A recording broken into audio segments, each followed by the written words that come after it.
Hello Cowboys Nation, welcome to another video, and without further ado, let's get to another round of news from America's team. Jerry Jones sends clear message about Cowboys in 2025. The Dallas Cowboys' 2023 season ended in heartbreak, losing to the Green Bay Packers in the wild card round of the playoffs. This loss was surprising given how well the Cowboys played in the regular season, but Jerry Jones assured fans that he was going to go all in during the off-season to make them even better in 2024. Jones didn't make many big moves heading into the 2024 season, however, and as a result, the Cowboys' record was suboptimal. They did suffer plenty of injuries, which didn't help their cause, but at the end of the day, they did not live up to expectations. With the 2024 season in mind, some fans believed the team was entering into rebuilding mode, mortgaging the present for future success. Jones doesn't see the Cowboys that way, however, as he mentioned via Rob Maaddi on X. The decisions I'm making are not based on rebuilding. They're based on competing now. I think I paid Dak more than anybody has ever been paid in the NFL. That's now. That's not the future, Jones said.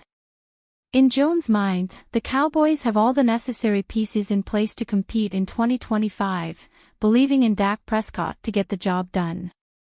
A new coach can't hurt to change things up, but fans will have to wait several months to see how he turns out.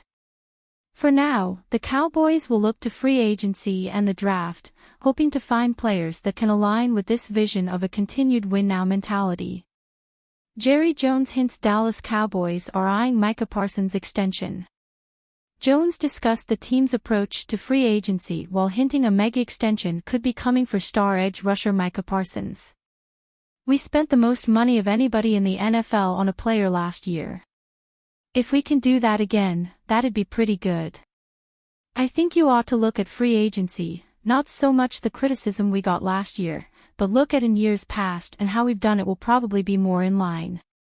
Previous reports indicate Parsons could be in line for a record-setting contract extension that would make him the highest-paid non-quarterback in the NFL.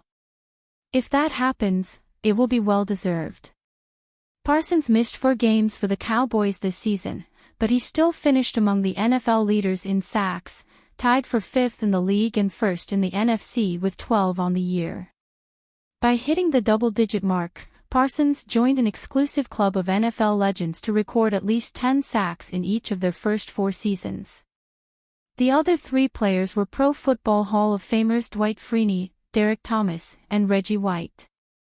If he can stay healthy, Parsons is the type of player destined for Canton. Emmitt Smith offers controversial opinions on Dak Prescott and Ashton Jeanty. The Boise Boys. It all makes too much sense. Because of the obvious connections, past and present, all signs are pointing to the Dallas Cowboys drafting Boise State running back Ashton Jeanty with the 12th overall pick in April's NFL Draft. From Orlando Scandrick to Kellen Moore to DeMarcus Lawrence to Leighton Vander Esch, the Cowboys have long had an affinity for Boise players. Now comes new offensive coordinator Clayton Adams, who just so happened to be the Broncos' starting center for 2 seasons. The Cowboys need a running back, so it's Jeanty, right? Even he sees a connection. "People say I'm a more explosive Emmitt Smith," he said this week at Super Bowl 59 in New Orleans, so I'm going to go with that.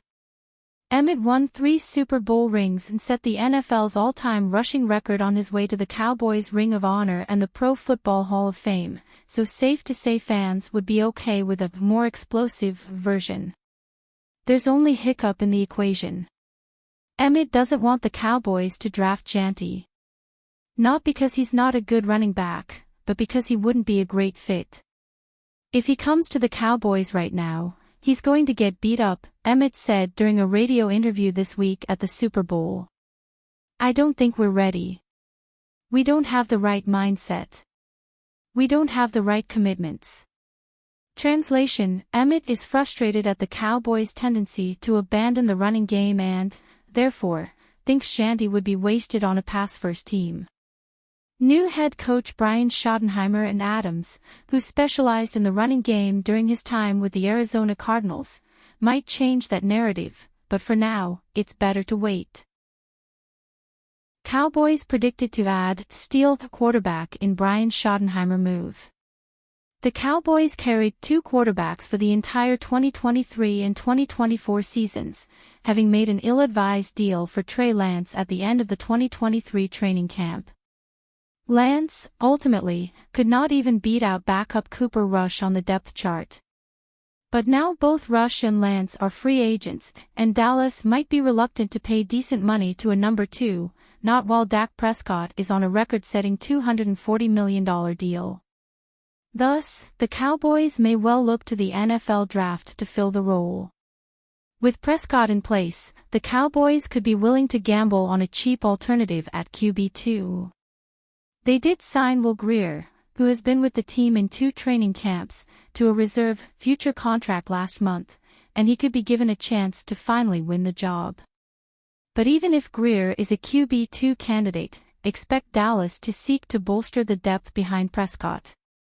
With that in mind, Cowboys Wire's latest mock draft, built assuming Schottenheimer has a high degree of influence, has them taking a gamble on a QB with potential Louisville's Tyler Shaw, whom the site projects landing with Dallas with a 6th-round pick. The cupboards are bare in the quarterback room behind Dak Prescott, and every new offensive coach wants a new quarterback to groom in the background, so using one of the day 3 picks for a project passer makes sense for the franchise, the site's Reed Hansen wrote. Shaw is an intriguing prospect because of the skill set he possesses. At 6'5", 225 pounds, he's built like a pro QB. He has legitimate arm talent, excellent athleticism and proven scrambling ability. His mechanics and footwork can get sloppy, but he's a great value in round 6. In a draft that is especially weak at quarterback, Shaw is rated the 12th best quarterback prospect by Pro Football Focus, and the 206th best prospect overall. That means he is on the fringe of not getting drafted at all. While he is physically ideal as a QB prospect, he is also 25. He was on the rather unique 7-year collegiate plan, playing 3 years at Oregon and 3 at Texas Tech before landing at Louisville. He threw for 3,195 yards with 23 touchdowns and 6 interceptions in 12 games.